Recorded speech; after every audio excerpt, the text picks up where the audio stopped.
masain kan ram le kan nam ta na nun na chan to zong zong te kan si pe pui te le tu na ground om mek te masain za na chi be sang ber ran buk chewani ole tu na kan din huna chuanin ground bi ka chuanin athian zara kan tha engkim mai kan rom han na po fela engkim maya angai takin kan kal thei ni ti kha ground lama chuanin ni sela sual si pe hi motor somma chonga aran kal ti hi chu pudik ani lem lo mi pui in ri ram na in ti theina ang vel mai ani ti kha ma sain kan khiat ta mi pui te po in nga kan khiat ata na thain ka ria miran nor tur chu ni sela miran nor dei tawang tundin huna ke he kan hual ngoram ni lo mundang ram tam tak nor tur he ai mun poimo ala otamani chuwang chuanin media rang atangte post rang atangte eng thuleng wakhi mi puite hianin tundin huna chon ke ni hual ngoram hi ala himani oi turani lo ke thil hi tun thu ta chuan la thleng tura ke ma ni pon kan ngai lo ke ni ram non tu hi chuanin ke ni hual ngoram hi chu ti nei hi chuanin binaran nor don lo ti kha mi puiten kan riat apoimo ani chuanin hei kan riat to angin ke ni kan hual ngoram hi por rang engamoni ertu kan nga engkim maya tuna kan then omte kan falam lamte zare te eng hawin min em meya kan hual ngoram hi athian zara kan ram in som khopna sumle pai bor da thet alo ni nen chunga sumlu na thane mi indo tin chitin rengin media te engkim maya min soi se thina eng te hi mi puin kan oi turani lo grawnga omin thudik chu kan threzok mi puiten kema ani lamin eni hual ngoram si peiten in thiar filima hune kan ti lo hi chon tu ma mi puite thaphang lovin ma ani na thok thuk turin kangen le du bok chewani ti chuanin hei tun lai ground lam ra boruak sual si pe hi an ram lak to chin reng hianin an chena khop maya tuna hianin kalimiu biala hianin kol si pein an ram lak chin reng hianin ti luina in si pein la lu to ni tundin muna mo tuna hianin kol si pe hianin ya chute king te khi an ram op na ani to kinga te khianin sual si pein ti luina in ti luina in si pein la chuta po chuanin du na lu chuana kong an hon to lo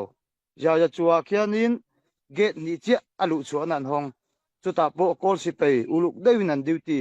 mat pung twin eng kim mai an check vekani chuwang chuanin mi puite hianin kol si pe hi kan ring turani lo eng kim maya an ram lak to na chin renga atiang khanin tu na hianin an control so zela mi puite po an khong ai thak om eng kim mai hi mi puite tan a chep zo to ni kol si pe ram lak chin renga tamukong lama po ni se he tamulama po ni se kana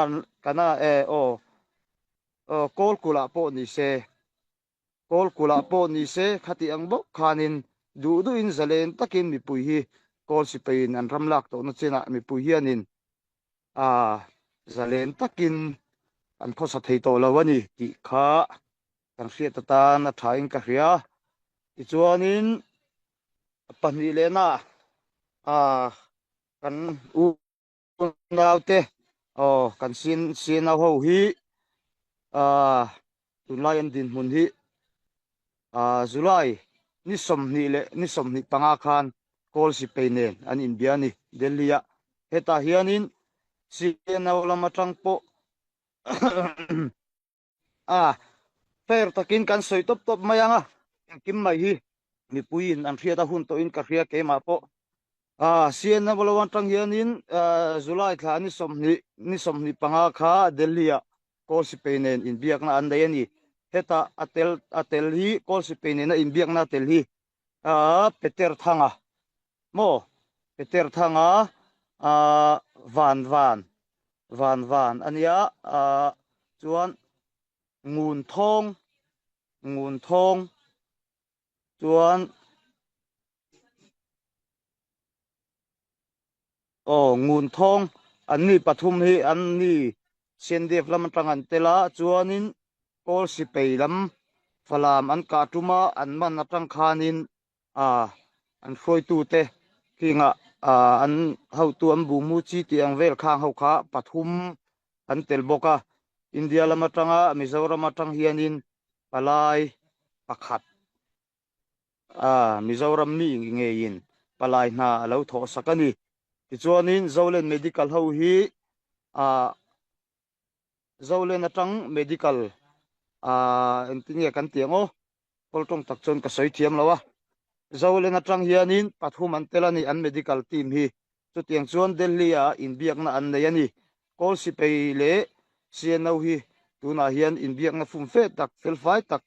thil ruah man na an nei to ani chu wang chuanin keini chuanin kan sianau ho hi keini hol ngoram tan chuan an him to lawani engtik lai po in keini chuanin in remna po kan la ziak ri lawa July tha July tha miran ka tuma tang khanin tun thleng hian an ni ne in remna kan la nei lawani chu wang chuan keini chuan hetinga kol si pe an thopui ta ka chuan kan en liam mei don lo kan ram china chuanin chuti mai chuan kan thla zalen don lawani kan ram china hian mo chu wang chuan engkim maya kan mi puite po engkim maya kan in ral rinanga ya engkim maya kan mi puite po in thil engkim hi in riat thiama hun to in ka ria chu wang chuanin engkim maya kan siano ho hi rin tlak an ni to lawani tuna ke ni tan chuan kan hmel ma lian ber kol si pe ZRA siano eng hi kan hmel ma lian ber ani ti kha ke ni kan hual ngauram mi puiten chiang takin kan riat fi anga